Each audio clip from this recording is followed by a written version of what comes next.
men. I've been listening to and smelling that for the last 98 minutes.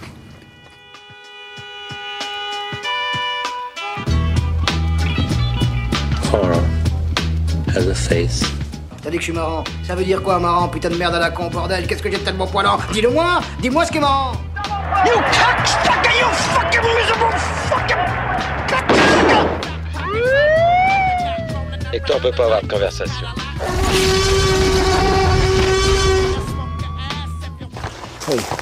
Hey! You watch how you speak to the law. Sheriff especially. You aren't captain. No. I'm the most intelligent man here, and I intend to keep us alive. Oh, you're the most intelligent man here. Is that a fact?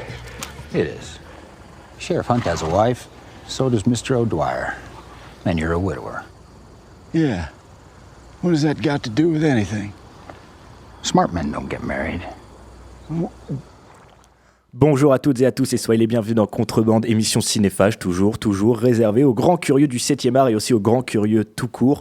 Chers auditeurs, avant de démarrer cette émission, je me dois de vous prévenir, si vous n'aimez pas les westerns, si vous n'aimez pas la violence, eh bien, barrez-vous, tout simplement. Car le cinéaste, on va parler aujourd'hui d'un cinéaste complètement dément, un cinéaste qui détourne les genres pour secouer la censure, son œuvre à lui est totalement marginale, son style très cru, ses films ne sont pas du tout politiques, on va suivre tout au long de cette émission des personnages au caractère et aux motivations aussi détestables soient-elles. Bref, fuck la bienséance, on va parler de S. Craig Zeller.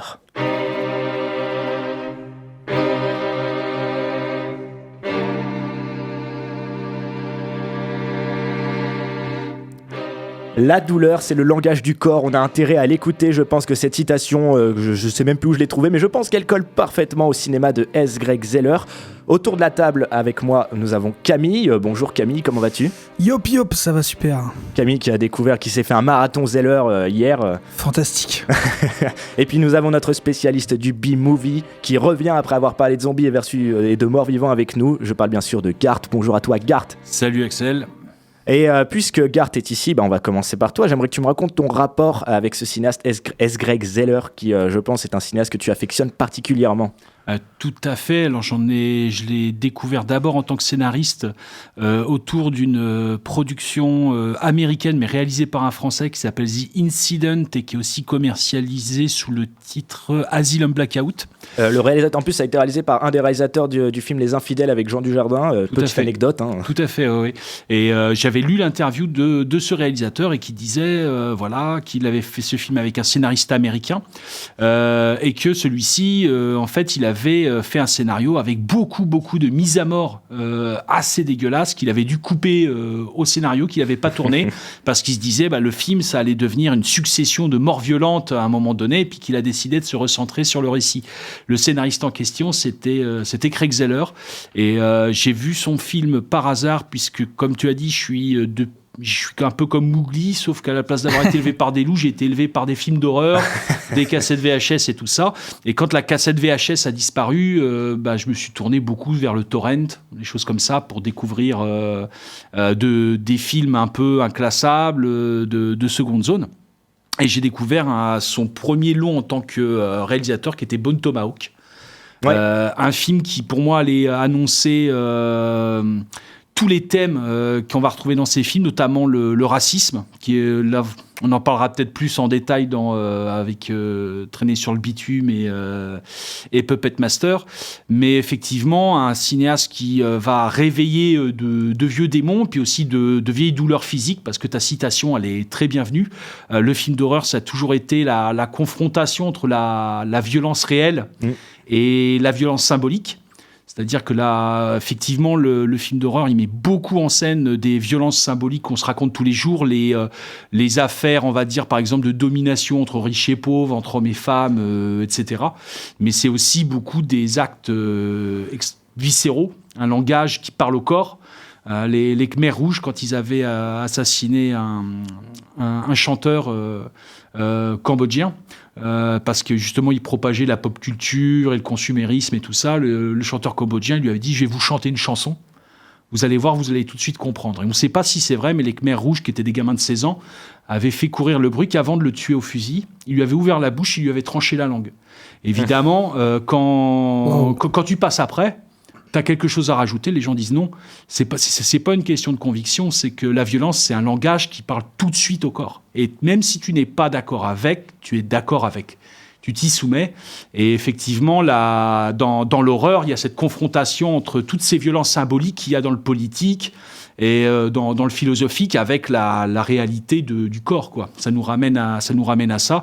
Et le cinéma de Craig Zahler, effectivement, lui, il va mettre en relation, par exemple, moi je parlais du racisme tout à l'heure, mais tu es dans une Amérique, dans Bone Tomahawk, avec des cow-boys, tout ce qui est plus sexiste, raciste, etc.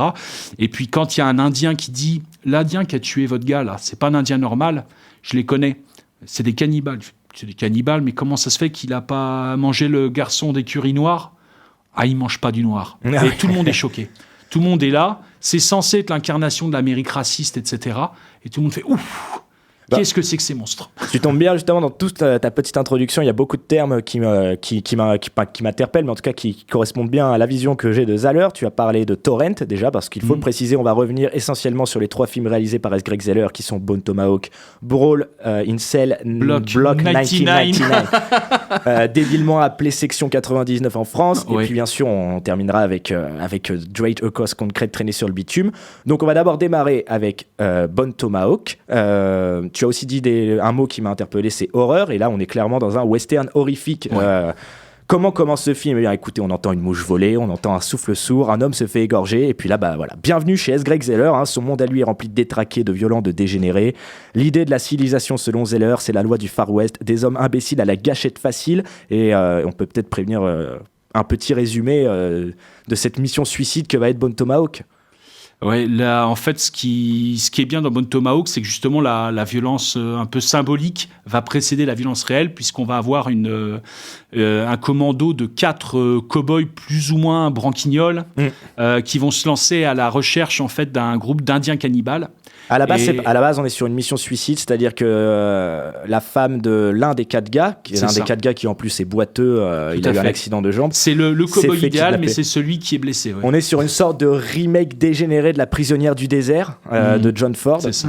Et donc du coup, voilà, on a 4 protagonistes qui vont quitter leur village pour aller dans les territoires hostiles. Sauf que l'hostilité, le Grand Ouest et la frontière, selon Zahler, ça prend tout de suite des airs un peu plus on va dire une odeur de putréfaction qui va vite rebondir au bout du deuxième film. Tout à fait. Toute l'ironie de la chose, ça vient du fait que parmi les 4, parce que le voyage vers les Indiens cannibales, ça prend la majorité du film. C'est d'abord une sorte de road movie à cheval. Et dans ce film... Avec Kurt Russell, mes amis, on peut quand même préciser. Kurt Russell, Richard Jenkins, je crois qu'il joue son adjoint vieillissant. Tout à fait. Et Patrick Wilson. Patrick Wilson en boiteux. Et Matthew Fox, la star de la série Lost, dans le personnage qui va nous intéresser, qui est Brooder, qui est un cow-boy, on ne peut plus cow-boy. C'est l'hyperbole du cow-boy, puisqu'il est particulièrement macho. En plus, c'est un raciste qui a fait la guerre de sécession. Et pendant le voyage, il va raconter aux autres la violence des Indiens, en disant à quel point les Indiens sont cruels, etc. etc. Et quand ils vont arriver, effectivement, vers les vrais Indiens, ils sont encore pires. Moi, ce que je trouve très marrant, c'est que paradoxalement, ce gars qui est vraiment l'archétype du cow-boy est toujours très classe, très propre sur lui, ce genre de truc.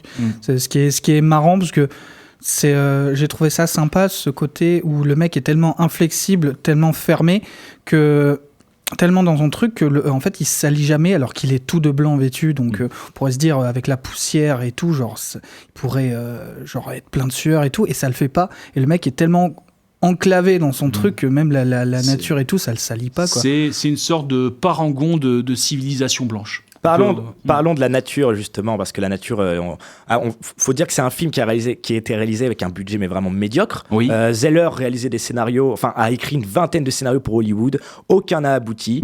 Il en a eu marre, il s'est dit, moi je vais faire mon film, je vais le faire de manière indépendante. Il a réussi à réunir un budget médiocre, mais quand même assez conséquent. Et en tout cas, quand on voit ce qu'il a réussi à livrer, la manière dont il filme le paysage dans un genre en plus très dans le genre du western, qui est un peu le genre noble, et quand on voit ce qu'il a réussi à donner, en plus, on peut dire que quand même, je pense que la présence de Kurt Russell, ça a beaucoup aidé à la production du film, eh ben, il a quand même réussi à livrer quelque chose de qualité, où il défend limite un vieux cinéma, et c'est là qu'on va déborder sur l'autre partie, où le western va basculer vers l'horreur. On peut dire que c'est comme si la prisonnière du désert rencontrait la colline à des yeux. Et là, je pense qu'on... Trop bien trouvé. Franchement, trop bien trouvé. Là, le western bascule dans un survival, et je pense qu'on va s'attarder là-dessus. J'aimerais que, Garth, tu nous parles de ces fameux hommes des cavernes, ces indiens troglodytes.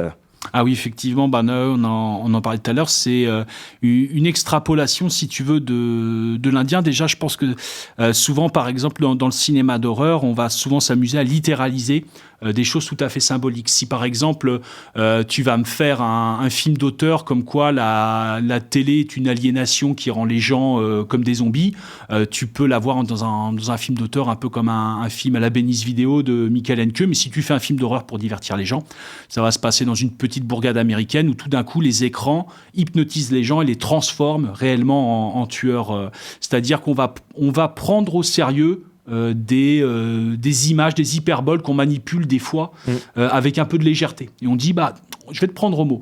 Et effectivement, cette idée que la conquête de l'Ouest, c'est la civilisation qui prend le pas sur, ça peut être soit la sauvagerie ou d'anciens modes de vie, on va le prendre au sérieux. C'est-à-dire qu'on va vous opposer une société, par exemple, avec un cow-boy qui fait la leçon à tout le monde sur les rapports entre hommes et femmes. Là, on va lui présenter une tribu qui... elle, vraiment, est basée sur la virilité, qui va aliéner les femmes en leur coupant les bras et les jambes, en leur arrachant les yeux et en leur faisant des matrices qui reproduisent des bébés. Les Indiens sont des sauvages. On va en faire des cannibales ultra-violents. C'est vraiment, on va prendre au mot toutes les légèretés qu'il y a dans le langage justement de cette civilisation américaine. On va la matérialiser telle qu'elle et en faire quelque chose, comme tu disais, une violence vraiment viscérale, pas seulement symbolique. Avec en plus l'apparition de ce côté entre sauvage et civilisé, où dès le départ du film on voit justement deux brigands qui égorgent et butent des mecs, et en fait ils se rendent justement le lieu de la première confrontation à un cimetière indien, et la première chose que l'un il dit, mais non mais flippe pas, t'inquiète, c'est que des sauvages, nous on est civilisés, les mecs, nous on est civilisés, précédemment on a égorgé des mecs quand même. Voilà. Mais d'ailleurs, je vais vous dire une citation du film, tu me diras Garde de qui elle est, parce que j'ai complètement zappé qui dit ça dans ce film. C'est: voilà pourquoi la vie à la frontière est si dure, non pas à cause des Indiens ou des éléments, mais bien à cause des idiots. C'est des idiots, tout à fait. C'est la femme du personnage joué par Patrick Wilson qui dit ça, sachant que l'un des personnages clés du film est lui-même un idiot. C'est le personnage joué par Jenkins, qui est l'adjoint du shérif, qui est un mec qui a une 60aine d'années et qui a la particularité d'avoir la mentalité d'un petit garçon de 12 ans. Quelqu'un de particulièrement naïf, qui aime le cirque, qui ne sait pas se faire à manger lui-même depuis que sa femme est décédée, et qui croit surtout qu'il n'est pas simplement un cow-boy, qui est plutôt un lecteur de récits de cow-boy et qui admire tout cet imaginaire-là. Et souvent, j'avais évoqué ça dans un article. Moi, ce qui m'avait impressionné, c'est que souvent, l'image du western, c'est ce héros qui disparaît au loin, c'est-à-dire ce héros un peu crépusculaire. Le Pale Rider, quoi. Exactement. Et là, ce qui est magnifique dans Bone Tomahawk, c'est que ce qui disparaît, c'est ce regard naïf de Jenkins, qui est un petit garçon vieillissant, et ce côté, le mythe du cow-boy qui commence à disparaître à travers les yeux, justement, d'un petit garçon qui a 60 ans. Puis tout est dans le titre, déjà, mes amis. Bone Tomahawk, la machette en os. Donc ça veut dire que tous les colts, tous ces flingues vont être complètement inutiles. Et d'ailleurs, notre héros boiteux va réussir à s'en sortir, finalement, je crois, sans arme à feu. Enfin, si peut-être.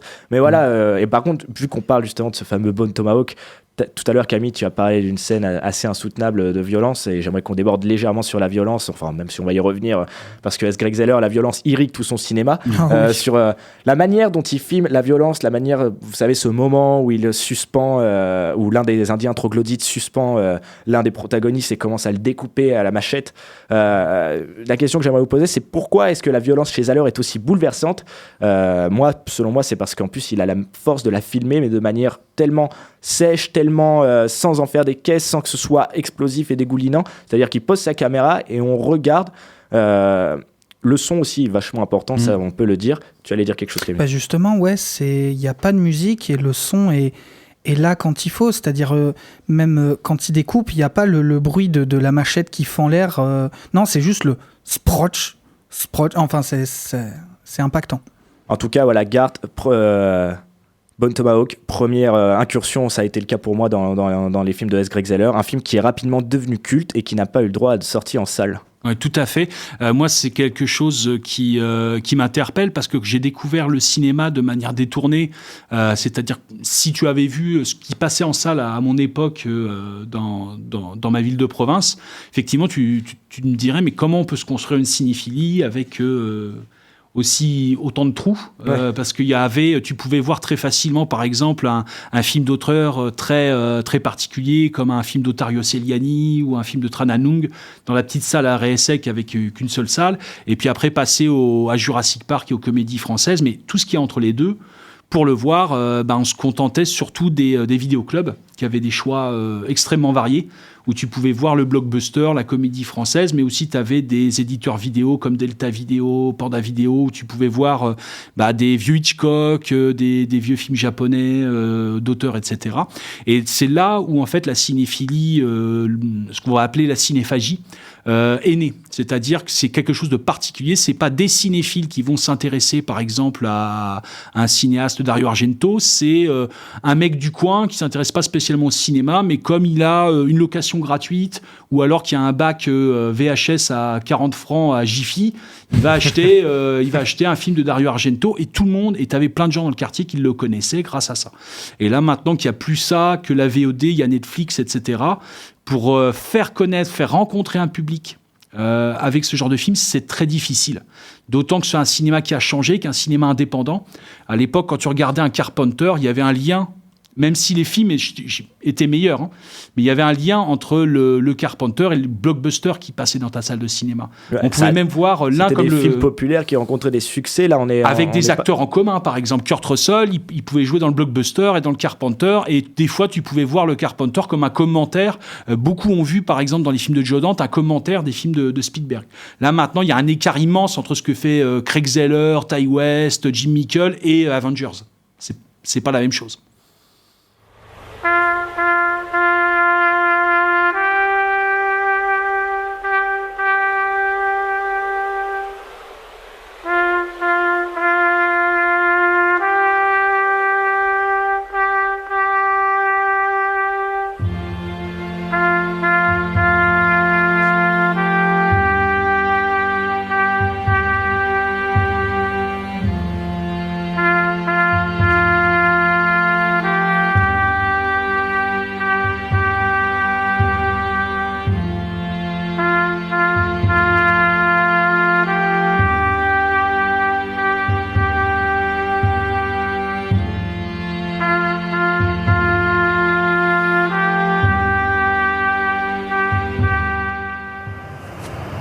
Want to start some stuff?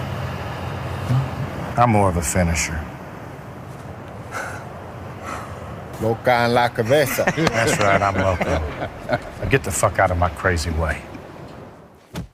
Après un premier essai bien remarqué qui était Bone Tomahawk, en 2017, S. Greg Zeller revient avec Brawl in Cell, Block 1999, débilement comme j'ai dit appelé en France Section 99. On y suit Vince Vaughn, massif et tout en bloc justement, qui est un ex-bosseur, qui va être emprisonné suite à un trafic de drogue qui a mal tourné et qui va du coup...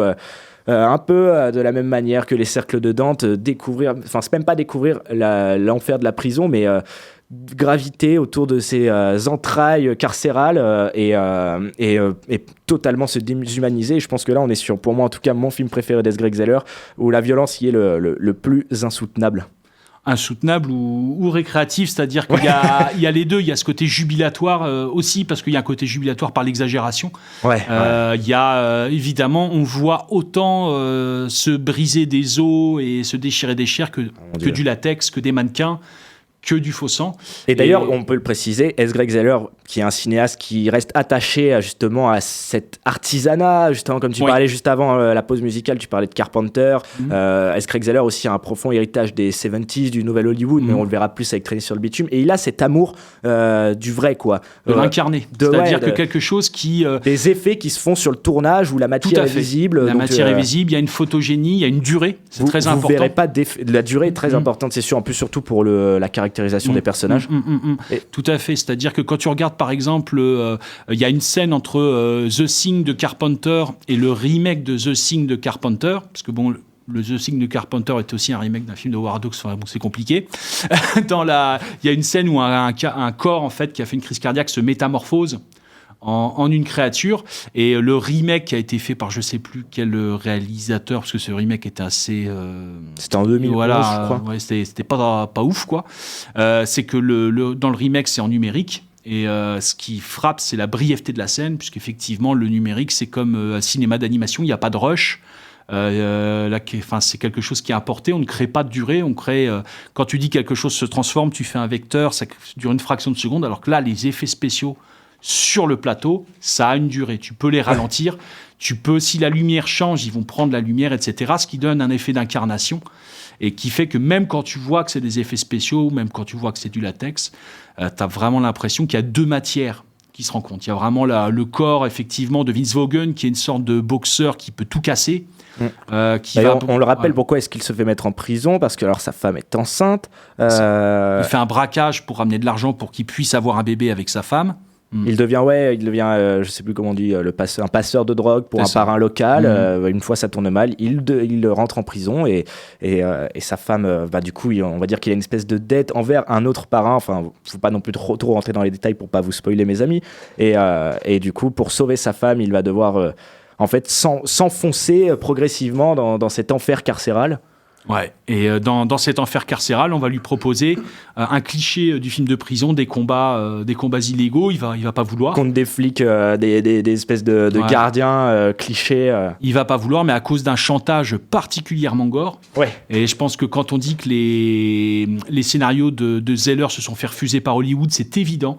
Parce que la violence des dialogues, je parle pas de la violence qu'il y a à l'image, mais la violence des dialogues ne passerait pas dans un film hollywoodien. C'est impossible. Et je tiens à dire, on est quand même sur un film qui se revendique fortement série B, on connaît le genre carcéral, et pourtant, après le western qui lui est un genre déjà quand même bien ancré à Hollywood, considéré quand même plus noble, là il plonge purement dans la série B, et pourtant on peut pas dire que ces personnages, on pourrait imaginer un ancien boxeur, on pourrait imaginer une grosse brute épaisse, en plus on a Vince Vaughn caractérisé avec sa crâne rasé, sa croix tatouée sur la nuque, et pourtant ces personnages ont une apparence simpliste, mais on ne peut pas dire qu'ils sont... Ah, c'est un personnage complexe, alors pas complexe ils ont une au niveau de la complexité, psychologie, parce que c'est effectivement un langage série B, comme tu dis, très simple, mais complexe dans tout ce qu'ils vont représenter, parce que qu'est-ce qui représente Vince Vaughn ? Il représente la féminité. Ah oui, tu trouves ? C'est la personne qui veut un bébé. C'est pas sa femme qui veut un bébé, c'est lui. Il veut avoir ce bébé, et il va se battre pour que ce bébé naisse, c'est lui qui le porte. Et ça va être ça qui va rendre le film compliqué, parce que Vince Vaughn, c'est un mec sympa, c'est un mec de droite, c'est un mec patriote, c'est un mec qui respecte Dieu, sa patrie et le travail. C'est un mec tout en maîtrise, en fait. C'est le rêve américain, viril, costaud, qui veut porter un enfant. Et ce qui est marrant, c'est le rêve américain, parce que alors lui, il est de quelle origine dans le film de base ? Je crois qu'à mon avis... Non, je t'en prie, vas-y, continue. Il me semble, alors je suis pas sûr, mais que le film travaille, dans mon souvenir, il travaille quelques références aux Irlandais du il western. est immigré, et ce qui est marrant, c'est que lui, il se revendique purement américain, et moi je retiendrai toujours ce dialogue au moment où il s'est fait arrêter, où il est face à un inspecteur de police qui lui dit « Tu sais très bien que tu pourrais être de l'autre côté du bureau à ma place. Je sais pas si tu as cette scène en tête. Tout à fait. Et c'est justement, le personnage est complexe, mais il est complexe dans les symboles qu'il drague, évidemment. C'est cette brute à qui un organisateur de combat clandestin fait un peu de gringue pour lui dire tiens, ça ne dirait pas de rejoindre mon fight club, et puis il dit moi je préfère mourir que de faire du mal à un autre être humain, parce qu'effectivement c'est quelqu'un de naïf qui croit dans les bonnes actions, le rêve américain, que tout le monde peut réussir. Puis il faisait bien son taf quand il était passeur de drogue, il faisait ça justement pour pouvoir élever sa famille, et à la base, il arrivait à faire son taf de manière carrée sans en avoir aucun souci. Et c'est là qu'on arrive dans l'aspect, même si Zeller dit que son cinéma n'est pas politisé, c'est là qu'on arrive dans cet aspect quand même qui a une dimension un peu plus politique, c'est à partir du moment où il s'est sali avec des Mexicains un peu tendus que la mission va mal tourner, quoi. Zeller a tout à fait raison de dire que son cinéma n'est pas politisé. De toute façon, dans le contexte de séries, on va dire, de films de genre dans lequel l'histoire il ne pourrait pas être politisé. Non, parce que, puis c'est un storyteller, lui, ce qu'il veut c'est raconter. Par contre, le film de genre, et ça marque les gens, que ce soit un public populaire comme un public plus cinéphile qui écrit dans des revues de cinéma, tous te disent que le film de genre drague un background très politique. Ouais. Très qui raconte. Gremlins 2, c'est un divertissement. Gremlins 2, il parlait de Trump. Monsieur Clamp, c'est Trump. Hein. Et on est dans les années 80. Si tu veux voir Trump devenu président, tu regardes Retour vers le futur 2, tu as la scène. Le mec débarque et puis il voit Trump président. Avec Biff. Tout à fait. Et c'est effectivement le cinéma divertissement a toujours dragué un background très politique. Par contre, non, c'est pas un cinéma politisé. Les films de Zeller, on va en parler tout à l'heure, mais draguent tout un background sur le racisme, tout un tas de choses racistes dedans. C'est ni une apologie du racisme, ni une dénonciation du racisme. Comme j'avais été invité, je t'avais dit un vieux cliché que je disais tout le temps. Par exemple, imagine un monde sans pétrole. Dans Mad Max, c'est un monde sans pétrole et il y a plein de bagnoles. Quand Zeller met du racisme, des fois, c'est aussi pour nous dire que le racisme, ça n'existe plus dans nos sociétés. Tu vois, c'est-à-dire qu'on va te faire ressurgir. Comme on vit dans un monde désenchanté qui ne croit plus au surnaturel, on va mettre des vampires, des choses comme ça, pour nous rappeler que quand les vampires débarquent, on n'y croit pas, etc. On va mettre, par exemple, un prédateur particulièrement raciste dans le film pour nous rappeler que nos sociétés, elles ont complètement oublié ça. Et quand le racisme ressurgit, on n'a pas les armes pour l'affronter, par exemple. Donc c'est une autre approche qu'un cinéma politisé. Effectivement, il n'y a pas de dénonciation de l'Amérique un peu dangereuse qu'il y a dans le film. D'ailleurs, le cinéma de Zeller a souvent été rapproché, moi je trouve quand même un peu à tort, même si je comprends pourquoi il y a cette comparaison, il a souvent été rapproché au cinéma de Tarantino. Ah, tout à fait, je suis d'accord. C'est un point de repère qui ressort souvent. Il y a une à part mon avis, de vrai. ça vient de cette espèce parce qu'il y a une gestion du temps assez étrange chez Zeller. Oui, il y a des digressions. Il y a aussi ces longs dialogues qui vont déboucher sur des versements de violence extrêmes. Beaucoup de digressions. Et puis, il y a aussi ce langage qui appartient au cinéma de genre qu'on retrouve chez Tarantino, qui est ce langage de l'outrance. Oui, tu m'as un peu ôté les mots de la bouche. C'est surtout cette je pense qu'on peut le voir plus dans l'entièreté de sa filmographie. Zeller, si on le compare à Tarantino, c'est justement ce côté de l'appropriation du cinéma de genre. Ouais, donc c'est un peu être à tort. C'est un peu, on voit, il y a un peu des similitudes. Du coup, on se dit, c'est comme, c'est juste que. Mais je trouve que Zeller, quand même, lui, il est pas dans le cinéma un peu accompagnateur et coup de coude et clin d'œil que peut avoir Tarantino. Au contraire, lui, on est quelque chose de très sec, très glacial. En fait, en plus de cette outrance, mais qui n'est pas que lié à Tarantino, en plus de tout aussi ce côté un peu digressif et justement, on va, soit accélérer, soit ralentir la narration. Et c'est pareil, on peut trouver des similitudes dans autre chose que Tarantino. Ce qui se passe, c'est que chez Zeller, pour moi, il y a quelque chose qu'il n'y a pas chez Tarantino, c'est qu'il y a une vraie noirceur, une vraie incarnation. On peut le dire, ouais. Et si on peut voir un film très proche, par exemple, si on prend le thème du racisme, très proche au niveau des clins d'œil, c'est Django Unchained de Tarantino et puis un film de Zeller, on va voir que c'est pas du tout la même chose. Que vraiment chez Zeller, il y a une pesanteur de la ville, d'un contexte social, d'un contexte politique. On est dans des univers quand même très urbains, très rugueux, quoi. Justement, c'est là qu'on voit d'abord le titre de son troisième film, on en parlera tout à l'heure, mais il y a ce côté, on sent le bitume, on sent le béton, ça racle. Il y a une noirceur. Vraiment, dans Zeller, il y a une noirceur qu'il n'y a pas chez Tarantino. Et j'aimerais moi en tout cas je tiens à dire quand même, on va prévenir nos spectateurs, soyez bien accrochés si vous comptez voir un film de Zeller, plus particulièrement Brawl. Moi ça faisait bien longtemps que j'avais pas vu un film où il y a eu 2 scènes pendant le film où j'ai hurlé dans ma chambre en mode waouh. On pense bien sûr à cette c'est très violent. On est tombé d'accord, on n'a pas eu la même réaction, mais il y a eu une réaction quand même sur certaines scènes. Et ça fait du bien, c'est cathartique quand même. Ça faisait longtemps qu'on n'avait pas eu de la violence comme ça. Puis ces combats quand même, ça fait plaisir, hein. Oui, tout à fait. Il y a Camille là, qui parlait d'un langage qui tourne autour de références aux films de genre. Et il y a un film de genre très connu par vraiment les cinéphages bissophiles. C'est Rikyo, qui est un film aussi qui tourne, un film chinois, hongkongais, sur des combats en prison, qui est ultra violent. C'est difficile de ne pas penser qu'il s'est inspiré un peu de ça pour faire son film, et sauf que, contrairement à Tarantino, justement, on a cette référence, mais on n'est pas du tout dans le clin d'œil, on est dans une réactualisation où on va essayer complètement de refaire avec d'autres partis pris cette histoire.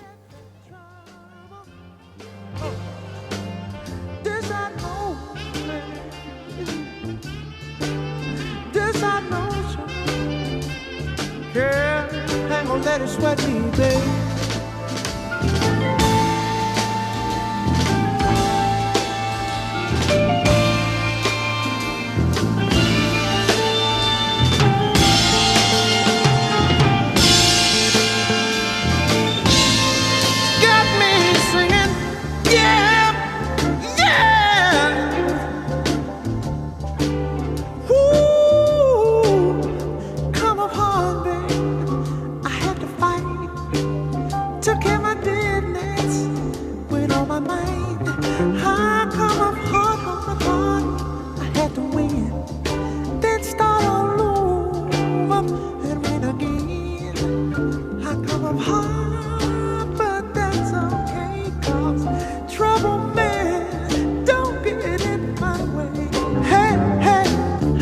some places and I see some faces. I got good connections, they dig my directions. When people say that's okay, they don't bother me.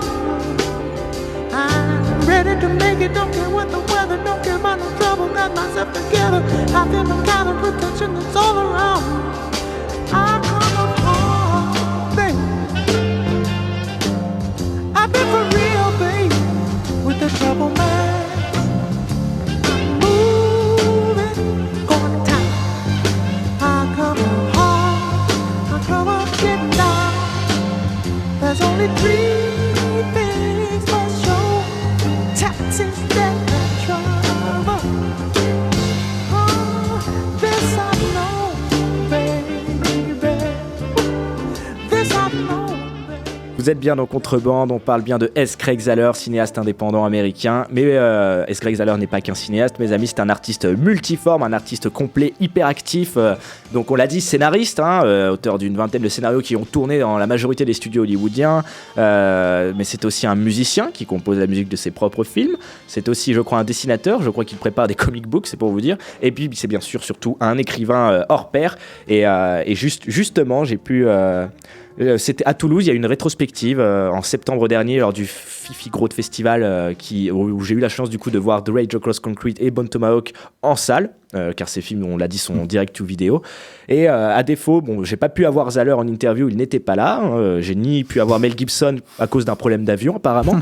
Mais j'ai eu l'éditeur Olivier Gallmeister, qui est spécialiste de la littérature américaine et qui, du coup, édite les romans de S. Craig Zahler. On peut notamment citer comme roman Un festin de chacal, ou encore, on peut aussi... Non, c'est Une assemblée de chacals. On peut aussi parler de Exécution à Victory, ou encore Les spectres de la terre brisée. Bref, que des titres qui annoncent bien la couleur. Et chez Zahler, on a du coup, même dans ses romans, on retrouve toujours cette violence débridée et déjà une sorte de qualité cinématographique, quoi. Donc déjà chez lui, il y avait cette force du lien entre cinéma et littérature.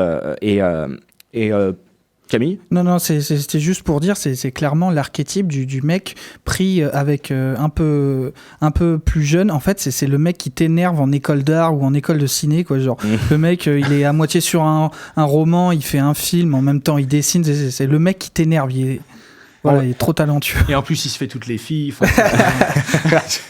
Et puis les profs l'aiment bien. Ouais, c'est ça. On va donc s'écouter une interview de Olivier Gallmeister sur S. Craig Zahler en littérature et on se retrouve tout à l'heure.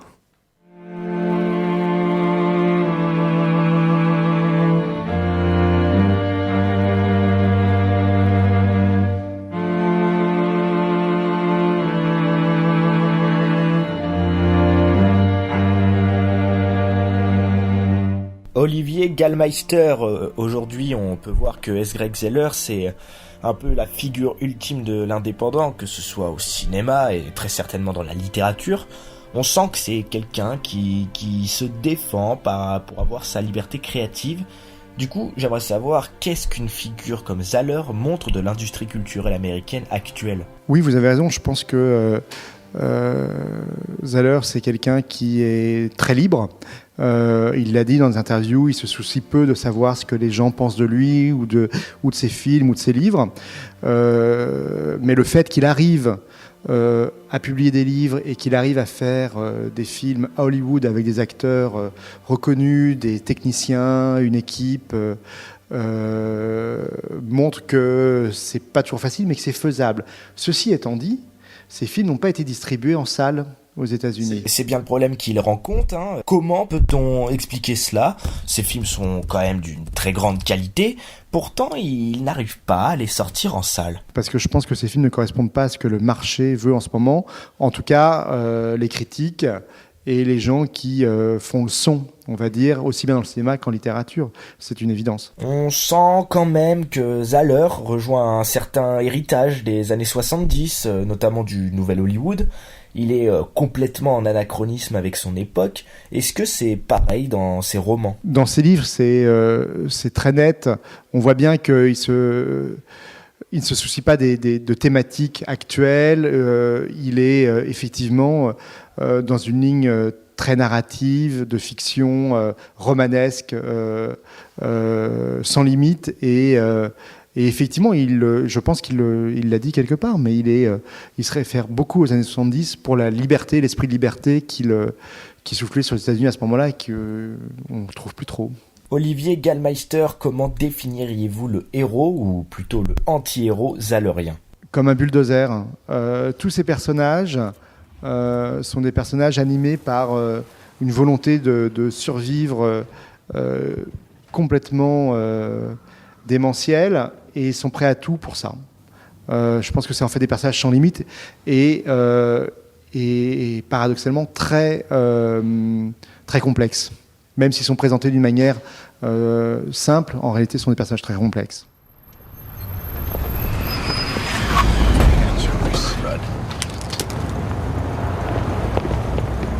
Any idea what's going on here? Evidently, these guys expect to be exposed to people on camera at some point. That's the only way those disguises make any sense. What kind of job? Robbery, kidnapping, murder? One or some of those, yeah.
Comment s'occupent deux flics marginaux suspendus pour méthode un peu trop lourde en braquant des braqueurs. Vous l'aurez compris, mes amis, on va parler du dernier film en date de S. Greg Zahler, Draped Across Concrete, en français traîné sur le bitume.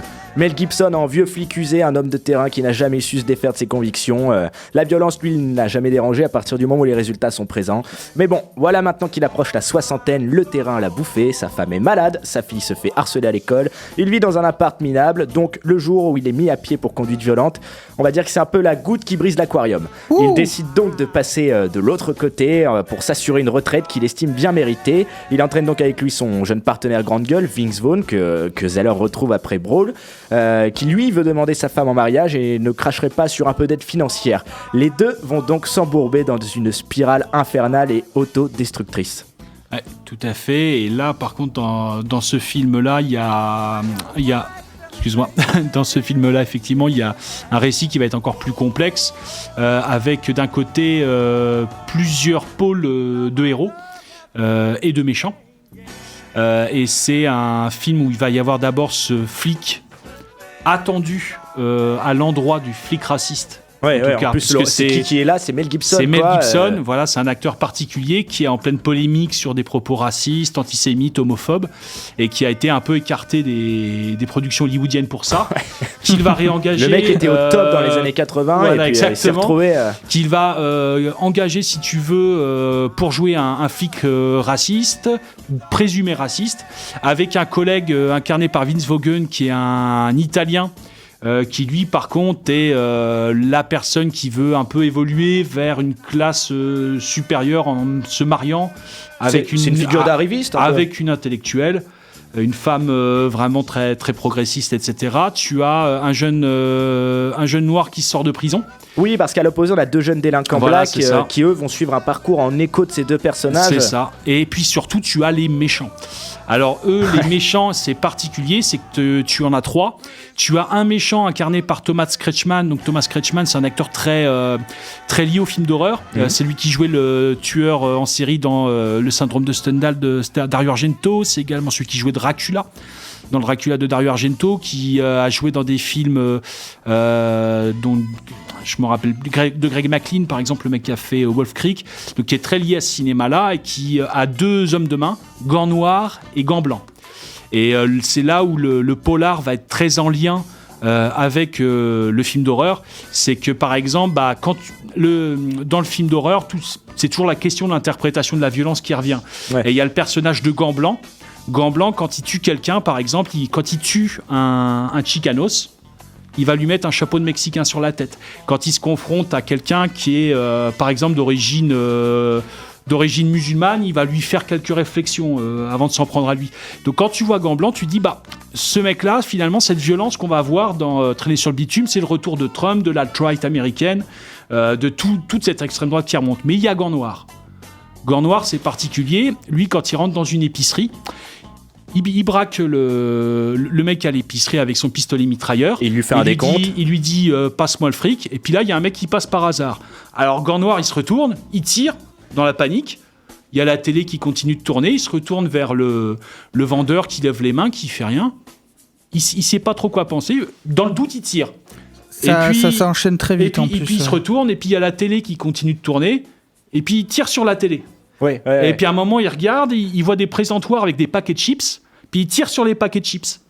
Puis à un moment donné, il y a un paquet de chips qui tombe, mais il vit encore a priori le paquet de chips. Alors il retire sur le paquet de chips. Et là, cette violence-là, qu'est-ce que tu veux dire là-dessus ? Qu'est-ce que c'est censé rappeler, dénoncer, incarner ?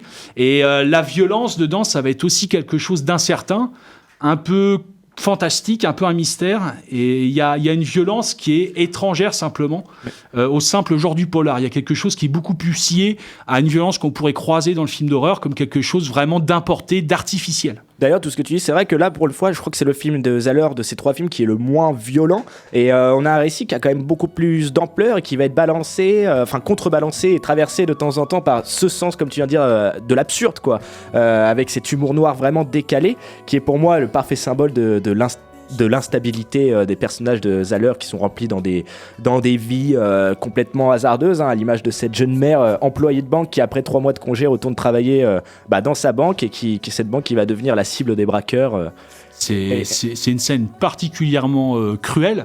Il n'y a pas non plus que toujours retour de Jennifer Carpenter qu'on n'a pas dit, qui jouait la mère enceinte dans Brawl. C'est ça, qui va ramener avec elle cette maternité, ce rêve un peu ce rêve américain de la famille qui est là, puis de l'amour aussi réel qu'on peut avoir pour un enfant.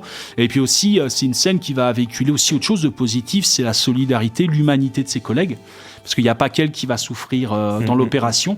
Et puis, il va y avoir un truc, c'est pas étonnant que les scripts de Zahler soient refusés à Hollywood, il va y avoir une scène de castration qui ne va pas être une scène de castration spectaculaire, mais la castration va marquer une ellipse. C'est-à-dire que c'est parce que tu sais qu'il y a eu castration qu'il y avait un gardien dans le coffre-fort. Mais il y a ce rapport chez Zahler quand même avec ses parents qui veulent avoir une descendance d'enfants et qui doivent se battre s'ils veulent vraiment avoir une descendance. C'est ce qui est cruel, parce que tout à l'heure Camille disait effectivement la fille de Mel Gibson est harcelée à l'école, et en fait c'est lui le vit différemment. La femme de Mel Gibson est ancien flic, et en fait elle dit à son mari, tu sais comment ça se passe. Tu sais que là, ceux qui le harcèlent, ils sont jeunes, mais quand ils vont grandir, qu'est-ce qu'ils vont faire ? Et bien sûr, on est dans une tragédie grecque où l'oracle prédit au héros le viol de sa fille. Et lui qui est policier, sait ce que c'est qu'un viol, il le sait, comme tu disais tout à l'heure, charnellement. C'est pas un truc qu'il lit dans les journaux. Et c'est vrai que le fantastique aussi, je reviens à ce côté fantastique qu'il y a toujours dans les films de Zahler, c'est-à-dire que ça peut commencer comme quelque chose de très réaliste, ancré en tout cas dans une certaine réalité. On pense à Bone Tomahawk, voilà, le western bien pur et dur de l'Ouest américain, qui va petit à petit se transformer en survival horrifique.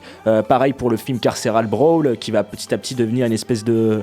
Ouais, on a l'impression que c'est une plongée aux enfers, au fond des entrailles, comme je disais tout à l'heure, de la Terre. Et on a ça dans ce polar qui est censé être une espèce de retour du genre Vigilante, en plus avec Mel Gibson. Tout à fait, parce qu'il y a un double portrait de la criminalité. T'as une criminalité qui se veut très ancrée dans la réalité urbaine, avec ces 2 héros blacks qui font aussi référence à la blaxploitation, mais qui font aussi référence la musique fait aussi référence parce qu'il va utiliser une grande bande son soul, mais composée par lui-même avec des grands noms. Qui fait aussi, si tu veux, référence à une réalité sociale. Oui. Au fait que le mec, finalement, il soit pas si criminel que ça. T'apprends à la fin que voilà, il y allait pour des petits délits, etc.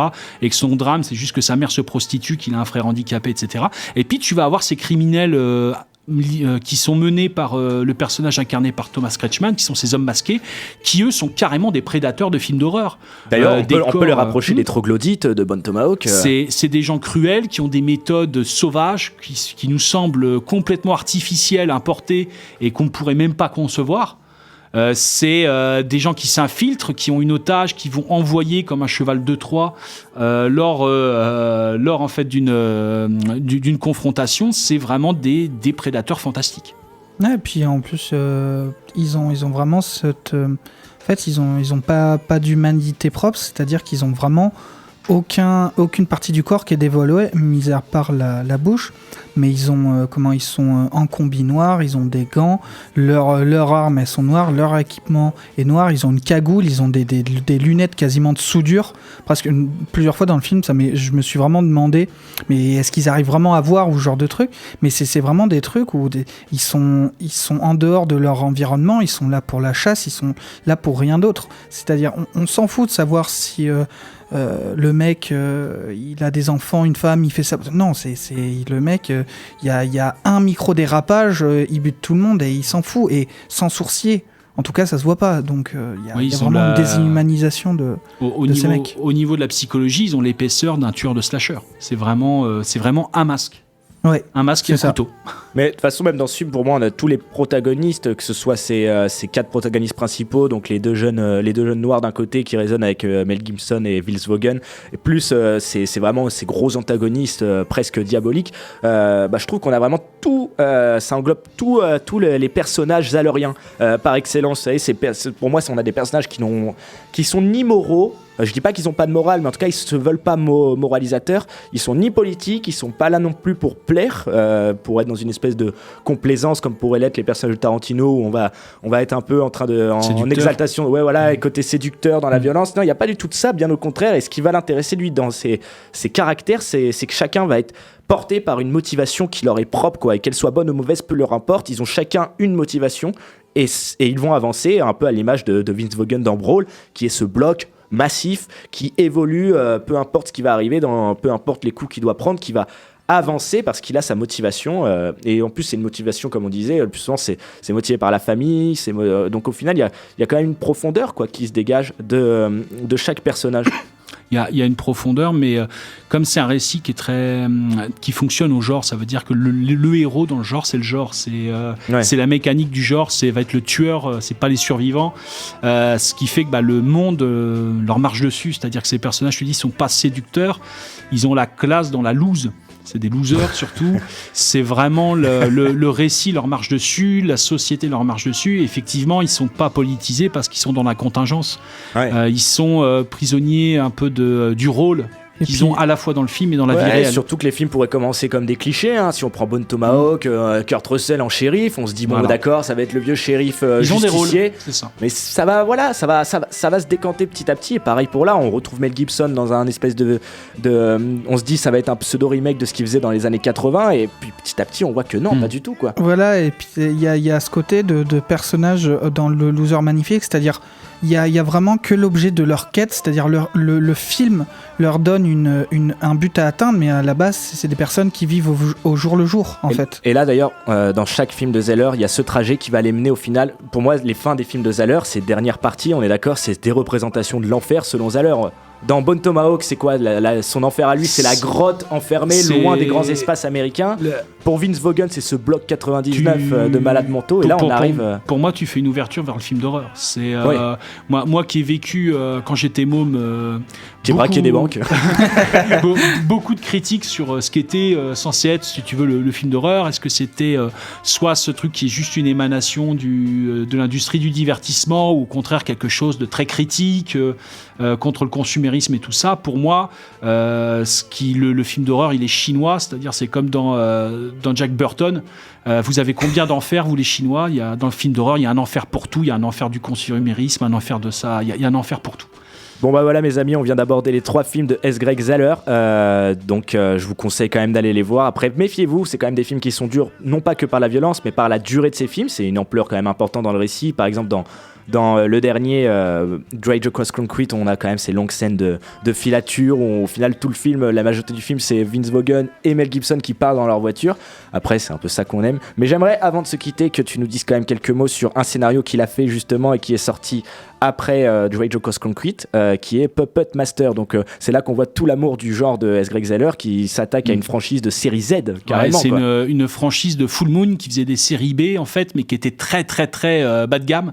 Full Moon, il faisait des films notamment soit pour le câble, soit pour le marché VHS. Et c'était des trucs complètement débiles et cheap. Et ça raconte l'histoire d'un mec qui s'appelle le Docteur Toulon, qui est un Français qui a vécu pendant l'occupation allemande et qui était sympathisant du régime nazi. Et il a fabriqué des marionnettes nazies, des marionnettes possédées par l'esprit du Troisième Reich et qui vont survivre. C'est-à-dire c'est une version artisanale des Small Soldiers, quoi. C'est une version des Small Soldiers qui survit au côté industrie du divertissement et tout.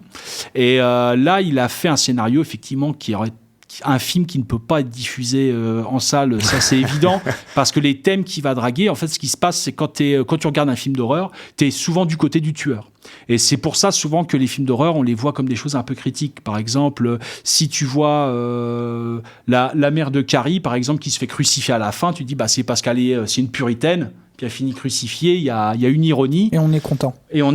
Mais ce qu'il y a, c'est que ça marche pour tout. Quand je te dis, il y a un enfer pour tout, ça marche pour tout. Si tu lis Bergson qui parle du spectacle de Guignol, il se demande pourquoi, quand tout le monde se marre, quand Guignol il tape sur le gendarme, il dit c'est parce que le gendarme se relève. Dans Freddy 3, t'as ce mec qui est handicapé, qui rêve qu'il marche, et Freddy, il le bute avec son fauteuil roulant. Il lui fait rouler dessus par son fauteuil roulant. Ah ouais. Alors t'es là, tu fais merde, c'est qui ? Tu te fous de la gueule d'un pauvre handicapé. Effectivement, ce qui se passe, c'est quand tu regardes Puppet Master, bah, tu vois des gens qui se font tuer par des nazis, c'est-à-dire ils se font tuer parce qu'ils sont noirs, parce qu'ils sont homos, parce qu'ils sont... Et effectivement, là tu te dis, merde, c'est dégueulasse. Et la scène clé, effectivement, qui fait plaisir, c'est quand tous les survivants se regroupent. Tu sais, tu connais cette scène, tu as toujours vu ça dans Alien, c'est là où ils se disent mais ils pondent des œufs sur nous dans les films de zombies, faut les tuer d'une balle dans la tête. Bah là, ils sont en train de se dire mais attends, mais je peux mourir en premier parce que je suis homo, mais c'est dégueulasse. Et là, c'est là où je te dis on refait venir le racisme parce que le racisme n'existe plus, par exemple. Eh bien voilà, c'était l'émission S. Greg Zeller, à mon avis un cinéaste dont on reparlera très prochainement dans Contrebande. En tout cas, j'espère qu'un jour on aura l'occasion de voir ses films au cinéma, car on voit que c'est quand même un cinéaste auteur qui est en train de se construire petit à petit un univers plus que cohérent, que ce soit dans la rugosité, dans la violence, dans la crudité de ce qu'il raconte. Et nous, en tout cas, on valide à fond. Et je peux vous dire que le Dietrich va faire une projection de ses films très prochainement, je pense au mois de mars. Voilà, petite info. Quant à nous, n'oubliez pas, le mercredi 26 février, Contrebande ouvre son ciné-club. On va projeter Ad Astra de James Gray. Plus d'infos sur la page Facebook Contrebande Ciné. Quant à, je remercie mon équipe, je remercie Gard d'être venu, je remercie Camille, je remercie Quentin à la réalisation. Quant à moi, je vous dis à très vite dans Contrebande. You've got 5 seconds to hand me your drawer. Okay. 1, 2, 3, 4, 5. Yes. I really need a pack of...